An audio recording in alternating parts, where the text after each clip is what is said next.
Magandang araw Pilipinas! Ito po ang bagong update regarding sa construction site ng SNR Pangasinan. Sa mga sumusubaybay sa channel na ito, maraming salamat po at nananatili kayong nakaabang sa SNR video series. Paumanhin po sa late update tungkol sa SNR series.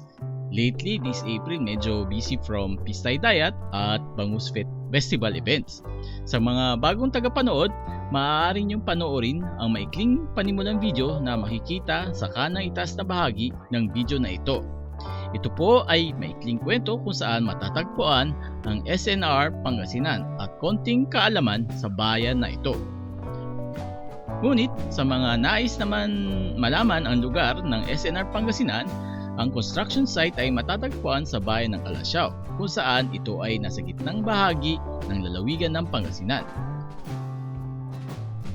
Sa pagpapatuloy, ang makikita nyo ngayon ay video footage ng frontage ng construction site. Makikita natin sa gusali, ang harapang bahagi ay natatakpan na ng mga concrete blocks, kung saan mga ilang linggo pa lamang ay nakalipas ay mga pundasyon at steel girders pa lamang.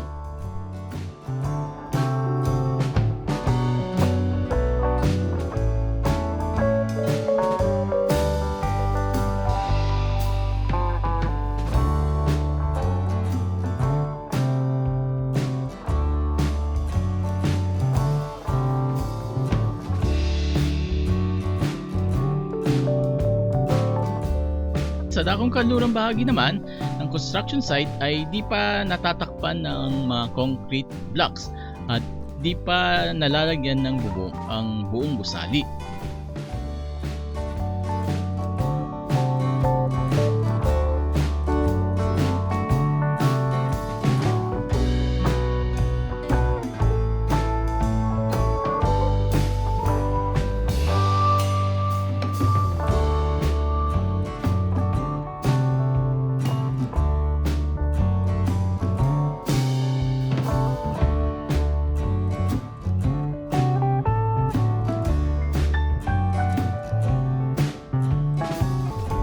Makikita din natin na may mga signages na nakapaskil na sa harapan at iniinganyo na ang mga publiko na sumali sa kanilang membership program.